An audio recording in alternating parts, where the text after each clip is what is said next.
Russian Foreign Ministry says that terrorist activities is designed to obstruct a resumption of talks between the Syrian parties and hinders the process of Syrian chemical weapons removal.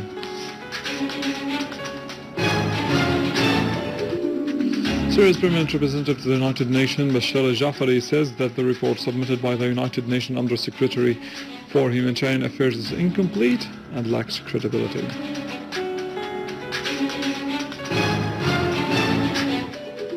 And the Syrian armed forces restore stability and security to the towns of Ras al-Maara and Fleita in Qalamoun area in Damascus countryside.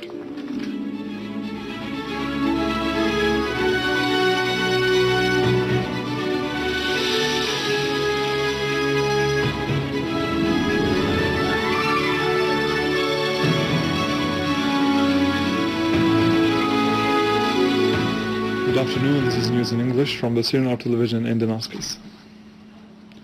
The Geneva-based Human Rights Council of the United Nations passed a resolution previously submitted by Pakistan on the human rights situation in the occupied Syrian Golan.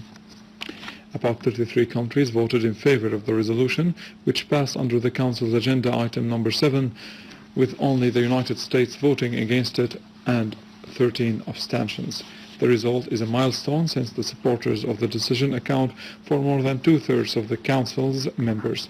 Before the voting, Syria's permanent representative to the United Nations in Geneva, Dr. Al-Hamwi, delivered Syria's statement enumerating Israel's human rights violations in the occupied Syrian Golan as conferred by the findings of the committee in charge with probing Israel's practices. He also elaborated on the suffering of the Syrian prisoners in Israeli jails and Israel's banning of visits via Connector crossing.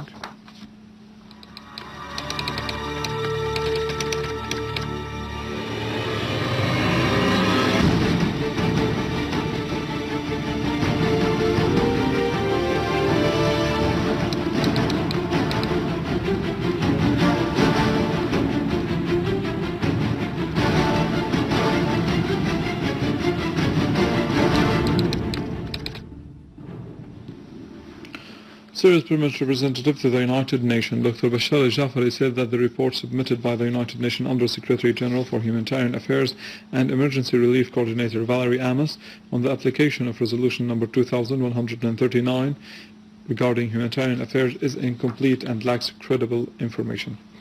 In a press conference held in New York following a Security Council closed session to discuss Amos's report, Al-Jaafari said the report ignores armed terrorist groups hindering of humanitarian aid delivery to various areas or opening fire on aid convoys, like what happened in Yarmouk camp in Damascus. Al-Jaafari said Amos's report failed to mention massacres committed by terrorists, such as the massacre of Adra Worker City, nor does it mention hundreds of innocent civilians, some of them women and children, who were abducted nearly a year ago in Lattakia's northern countryside and whom nobody talks about. He also noted the report did not mention the need to deal with the crisis in Syria politically, not just deal with the humanitarian aspect, because humanitarian issues cannot be resolved without addressing the political aspect represented by foreign interference in Syria's internal affairs and supporting terrorists, sending them from around the world. Turkish, Qatari, Saudi, Israeli intelligence support. Al-Jaafari said that Erdogan directly supports terrorist groups in Syria, interferes in Syria's internal affairs, and escalates terrorism in it. In the northern countryside of Lattakia city, army units continue to pursue the remains of armed terrorist groups, inflicting heavy losses upon them in Sulas village, Bab al-Amana, Kasab, and As-Samra village.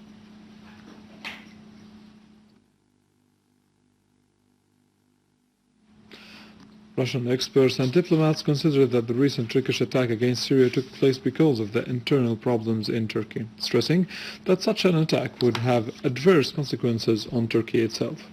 Deputy Chairman of the Russian Diplomats League, Oleg Prikovensin, said that the Turkish attack was caused by the Turkish internal problems and Turkey's interference in Syria's internal affairs.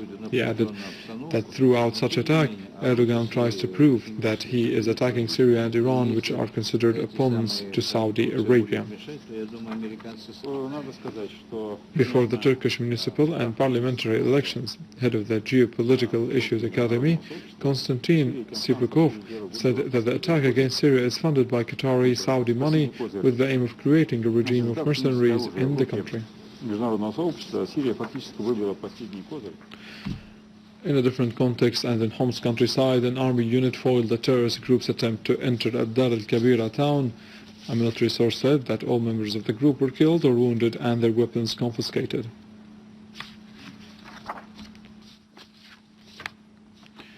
The Syrian army and armed forces restored stability and security to the towns of Ras al-Maara and Fleita and Qalamoun area in Damascus countryside after getting rid of the fleeing terrorists and destroying their weapons and vehicles. A military source said that the army and armed forces units chased down the fleeing terrorists and besieged them in the villages of Ras al-Maara and Fleita. The source added that many terrorists were killed and others were injured during the operation.